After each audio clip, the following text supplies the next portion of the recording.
Right now, crews are near the town of Greer battling the Greer fire, which officials estimate has burned more than 3,500 acres, destroyed multiple structures, and has caused the entire town of Greer to be evacuated. Unfortunately, the conditions are just perfect for a wildfire. It's dry. It is really windy, as you'll see in just a second when we go to Chase Go Lightly.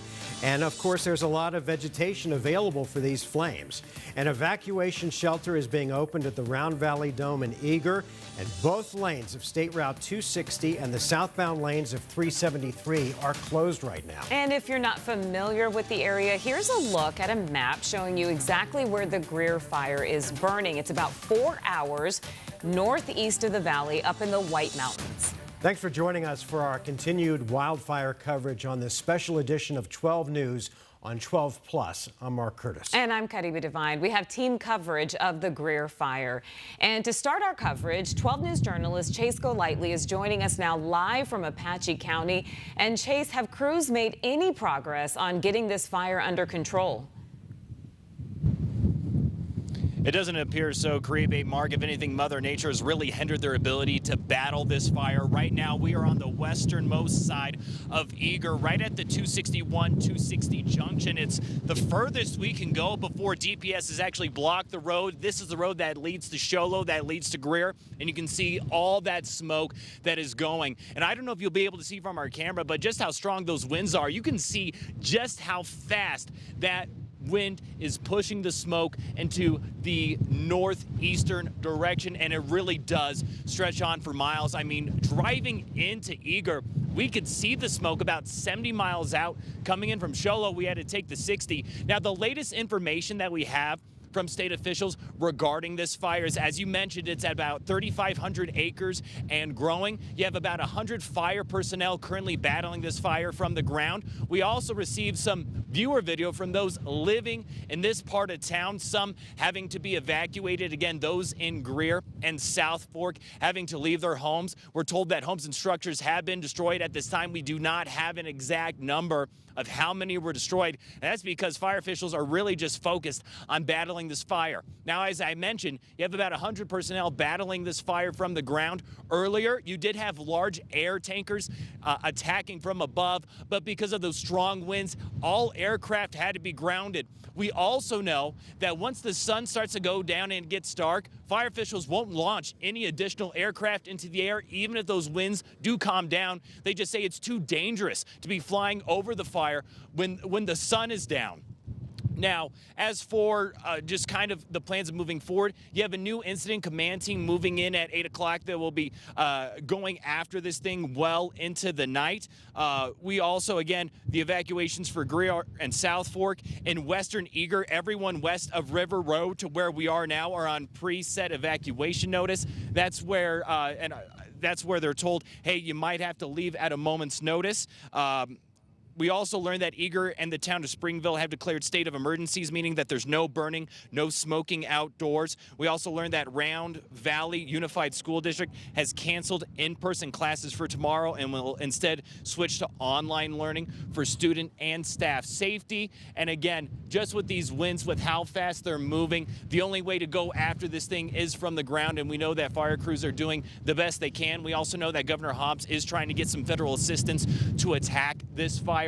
We're still waiting for an update in regards to that, and there's still just really a lot of information that we're still waiting to learn from fire officials. Again, how many structures have been destroyed, the current size of the acreage. The last update that we got, I believe, was about close to an hour ago, saying that it was 3,500 acres, and we are seeing people in the pre-evacuation notice getting in their cars and just leaving. We've seen a couple people with trailers filled with horses leaving as well. We were told that the rodeo grounds here is open to those who do have large animals or RVs. If you are deciding to pack everything up and take your RV, there are places for you to go. I also want to mention, like you said, the vegetation, as we can also kind of just pan over here. You're talking about the vegetation. You can just see how dried out it is, and This right here is going all the way down toward Greer, so there is a lot to burn out here. And the thing with the winds, and this is something that we've covered in previous fires, because of those strong winds, with the embers of the fire, those can get scooped right up and be carried hundreds of yards away and create new spot fires that, again, continue to grow. So just a lot really going on here, and it looks like we're seeing some sheriffs, Apache County Sheriff's deputies going into the Greer area right now, maybe trying to make contact with folks about evacuations in this area. But again, it's just still a very active situation here, and we're still trying to learn the latest of what the battle is going to look like going into tonight. But hopefully this wind will let up, but we'll just have to wait and see. Chase, you drove up there earlier today as soon as we heard about the fire. Tell us about what your drive was like going up there on the 60 and where you finally had to pull over, where the road shuts down, because I know there are a lot of folks down here in the valley that are watching this that have second homes up there, and Greer and Eager and Springerville. Right. What are they going to be dealing with? So when you travel in, we took the route through Payson, I believe through Heber, and then up to Show Low. From Show Low, you can either go left to the 60. That's the route that we took. That's the route that's open. From there, you'll go north of Greer and then into the north side of Eager. The road that's closed is if you were to take a right at Show Low. That's the 260. That's this road right here. That's where they have it blocked off in both directions once you get into the town of Greer. So if you are ones that, you know, have homes in the Greer area or South Fork, you won't be able to get in because, again, they have it all blocked off. And to my knowledge, they're not letting anyone in there to see if their home is still up, if they're able to go back in and get those things. I mean, you could always drive down and try to talk with DPS, but just from covering previous fires, they're really not going to let anyone back in just because of the danger, because of those winds, and just because this fire is so out of control. They don't want to risk letting people back in to maybe try to grab some belongings because, again, they won't know if your home has been destroyed or if that fire can turn and move in your direction. So if you do have a home in this area, maybe you have some neighbors that decide to stay, because we also know covering there's fires, even when people are told to be under evacuation and leave, some people just decide to stay. Some people just decide that they're going to try to do their own fire mitigation and stay with their home, and that happens every time. So you can always try to reach out to people there, but to my knowledge, they're really not going to let anyone into that area. Yeah, that's what I was going to ask, Chase. I mean, I see a lot of cars behind you, presumably heading out. Have you heard from authorities about people who have said that they are not going to evacuate?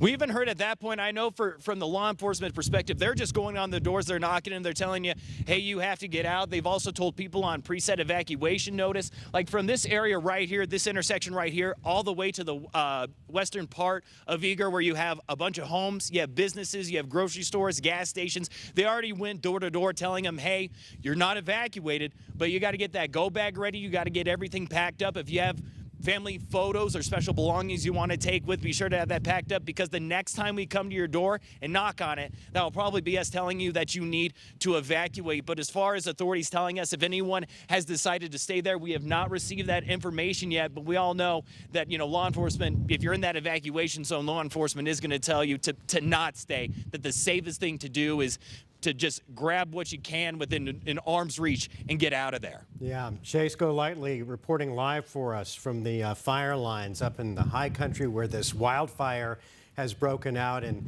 you know, Chase, thank you. You always wonder what you would do if you were told suddenly what would you put in your go bag? I know. And how would you stay and fight? Would you try to, you know, as some of these people do, or would you listen to the evacuation? I know. It makes you think about, you know, being prepared for something like this. And of course, I think when people live in those kinds of areas, they're probably a little bit more prepared, say, than some of us who live here in the urban areas. Let's hope. But Lindsay, we know that heat is another factor when it comes to the difficulty of fighting these wildfires. We saw Chase with a beanie on and a jacket.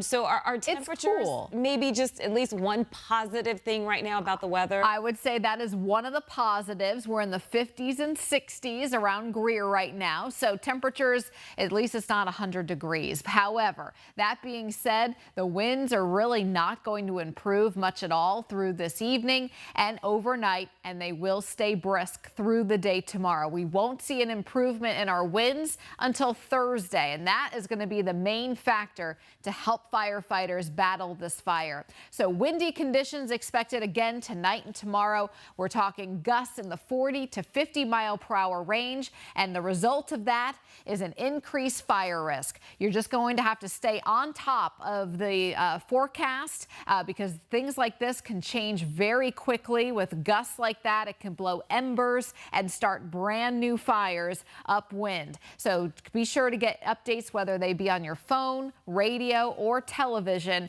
consistently, at least through the next 24 hours while these winds remain very brisk. 38-mile-an-hour gusts right now in Greer. That's actually a slight improvement. 36 in Show Low. But again, you can expect these gusts to persist overnight. Greer and much of eastern and southeastern Arizona is in a critical fire danger for the rest of today. As we head into tomorrow, it's still going to be elevated. That's because relative humidity is in the 10 to 15% range, and those gusts expected to continue.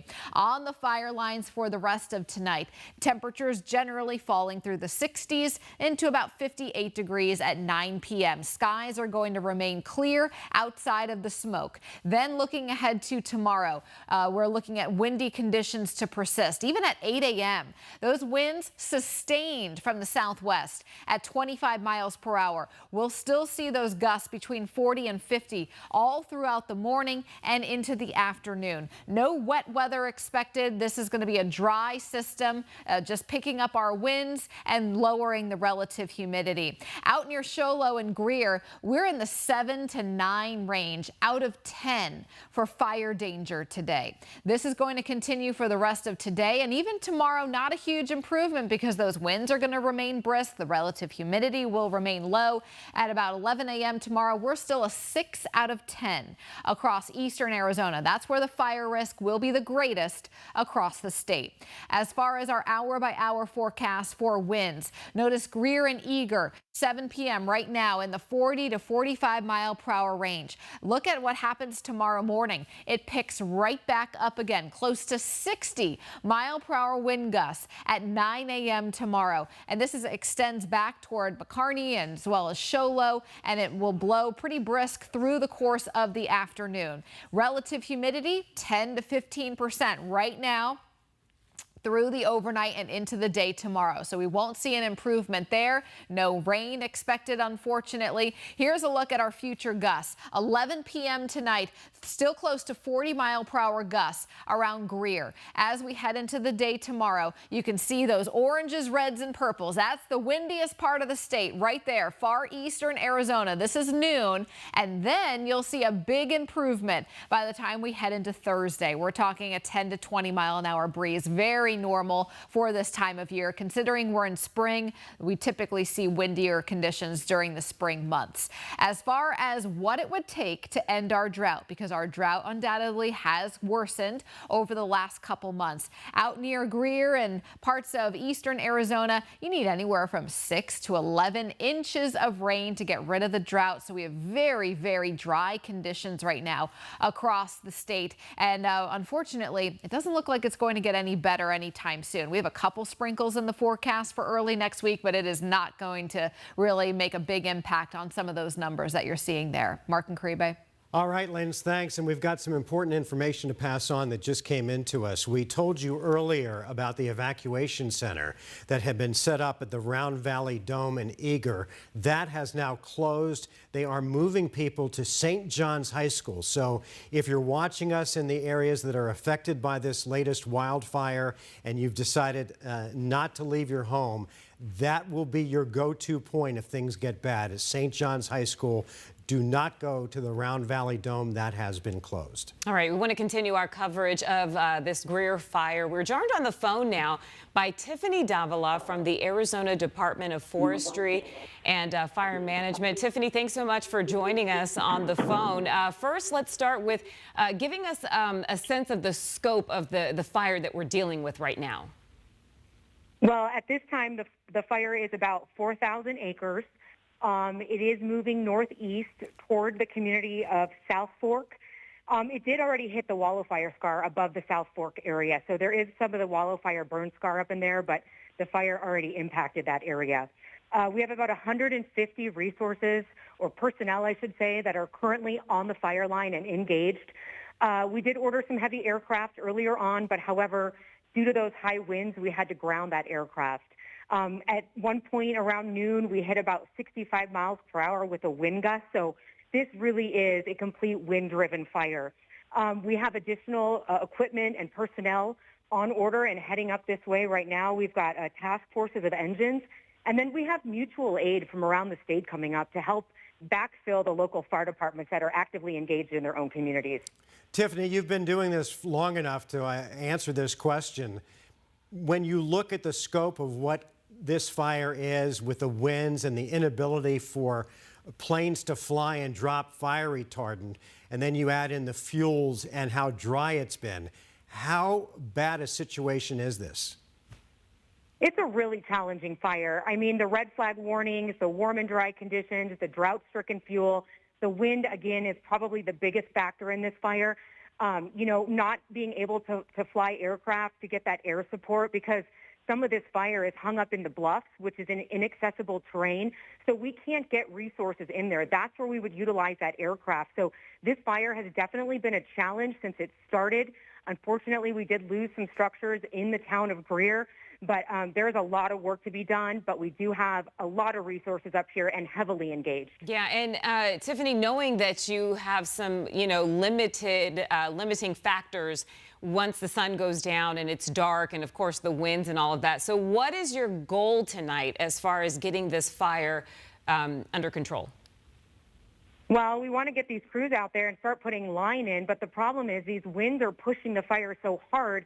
We need to make sure we've got our number one priority as public and firefighter safety. So we don't want to actively engage going direct or indirect along the fire's edge if we're going to put somebody in harm's way. But we are actively engaged at the moment. They're trying to get line in, and we're going to keep working throughout the night to start trying to get some progress on this fire. Tiffany, as we speak right now at 7:16, there are probably some folks up in that area that are watching us that decided not to evacuate. And by the way, St. John's High School is where you want to go if you want to evacuate. What message would you send to those who've decided not to evacuate? You know, it's very important for people to listen and heed the advice of our law enforcement and our first responders. This is a very fluid situation. It's wind-driven again. If the wind shifts at any time, this fire could shift directions. So very fluid situation. We are asking people to please take the advice of law enforcement when they're asking you to evacuate. If there's an emergency situation, we now have to put our firefighters back into those communities to get people out that decided to stay behind. And any update for folks who have livestock, horses, things like that they want to get out of harm's way? I know there was an area in Eager that was taking livestock, but I don't have good information on that at this time. The Apache County Sheriff's Office and the Apache County Office of Emergency Management is handling all of the evacuation and pre-evacuation statuses, along with all of the shelter information. All right, we'll check on that and we'll get that, pass that information on to our viewers. And Tiffany, I know right now the goal is getting this fire under control, but do you have any idea of how the fire started and the point where it started? Not at this time. It is under investigation, but, you know, again, it started on private property in Greer. We did lose some structures in Greer, but like I said, right now, crews are working to protect structures, to protect the public, and, you know, we need to make sure we've got the safety of our firefighters. I don't, at this time, think they've had time to go back into Greer to assess any damage. All right, Tiffany Davila, thank you for your expertise and insight on this fire. I have a feeling We're going to be talking to you again in the coming days. Appreciate your time. It could be bad. It really could with these winds if they don't lie down. The evacuations caused by the Greer fire causing some really chaotic moments for a lot of people who had to gather their things and leave their homes. Yeah, it sounds like a very scary situation. Yeah. 12 News journalist Sean Rice spoke with one person who lives in the area this afternoon. And Sean, he's been a longtime resident of Eager. And of course, he hopes that, you know, these flames don't come anywhere near his home. But as we've seen the conditions, it's pretty scary out there. It is. And he was scared. His name's Jerry Porter. He's lived in Eager for 40 years. So he's been through multiple major wildfires there in that area. Thankfully, this one's about 8 to 10 miles where it started, away from his home. He feels as though even though those smoke plumes were coming right across his backyard, that it may stay away from his home. But this is something that he's experienced before. Certainly feels for the people in Greer, especially those who have had their structures completely destroyed. Take a look at this photo from the Arizona Department of Forestry and Fire Management. We're told this was taken just after 10 a.m., right when they were able to get an aircraft in the air before they had to ground all of their aircraft. It shows the point right where that fire started. You see a road that goes right through there. It's just to the left where that fire started on private property. Within minutes, I'm told, it became a massive wildfire threatening the entire town. This video shows flames lighting vegetation on fire on the ground. I'm told Greer is mainly a community with wooded cabins, some vacation homes in that area, but it's right in line with where those flames were. It was heading northeast towards Eager. It has been throughout this evening, and that's where Jerry lives. Take a listen to a part of our conversation this afternoon, about a couple hours after this fire started, as he watched those massive smoke plumes head his way. Is it something you guys are kind of keenly aware of as a possibility, especially on red flag days like today? Is this something that's kind of talked about and known to be aware? Yeah, everybody's always watching the mountains behind us, watching for smoke or, you know, wherever it might be coming from. But especially it's been so dry and we didn't have a whole lot of snow over the winter. So we haven't had any rains to speak of, maybe a couple of light showers in the last week, but not enough to do anything. Yeah. And you said the evacuees are coming your way. So that may be a good sign for Eager, would you say? Yeah. Yes, that is. Okay. And I understand they just closed the Highway 260 coming from Pine Top to Eager in both directions. Yeah. Describe Greer for me. For folks who are unfamiliar with Greer, is it a small town? You would say quaint. How would you describe Greer? I'd say perfectly what you just said, a small, quaint town, a lot of vacation homes, summer homes. There is one road in and one way out. So you're kind of trapped when you get in there. And this fire started more on the north end of Greer, which is the way out. So very easily, some people could get trapped in there. But yeah, it's a quaint little town. Lots of big log homes and lots of expensive homes. Molly Butler Lodge is certainly a landmark in Arizona. It is there. The fire started just a couple of miles from there. So yeah, it's a beautiful little town. Yeah, you just feel for the people that live there in that area, especially a major wildfire like this. Now, all evacuees, as you mentioned, St. John's High School was previously Round Valley Dome. That's since been closed. Important information. If you do need to evacuate, you live in Eager, and you eventually get those go alerts, because right now they're on set status. I'm told southwest part of Eager is all on set status, but be ready because that's the way it's going. You know, I'm glad you said that because it's something we talk about all the time, assuming everyone knows the ready, set, go status. Right. But could you just fill our viewers in on what that is? Yeah. I mean, it's all about where the fire is in relation to where you're living. Obviously, go means evacuate. It means leave immediately, gather your pets if you have them, but gather really what's in arm's distance immediately that you can grab. Ready and set, very similarly, are, you know, the fire is potentially threatening your area, but law enforcement is not going door to door to say leave immediately. That is just a be aware. Keep a watch of social media channels related to law enforcement and first responders. And if you see that status turn from ready to set, to go, you have to immediately leave. Yeah. So it's kind of a progress there. Yeah, I mean, it's one thing to know that this could happen, but when it actually starts happening, different story, and, you know, very unsettling, and we just hope the best for them. Yeah. And I hope this is not a snapshot and a preview of what we're in for this summer. Yeah, what could come. But, you know, Arizona does burn every summer. It does. All right, Sean, thanks. Let's turn to the other wildfires burning in Arizona right now, starting with the Bryce fire. This one is burning about 3 miles west of the town of Pima in Graham County. The Bryce fire has burned more than 3,100 acres and is 29% contained. The Arizona Department of Forestry and Fire Management says that almost 300 fire personnel have been assigned to fight this. It is human-caused. The Bryce fire started on May 7th, and crews had it as much as 80% contained before these high winds kicked in to help it blow up again.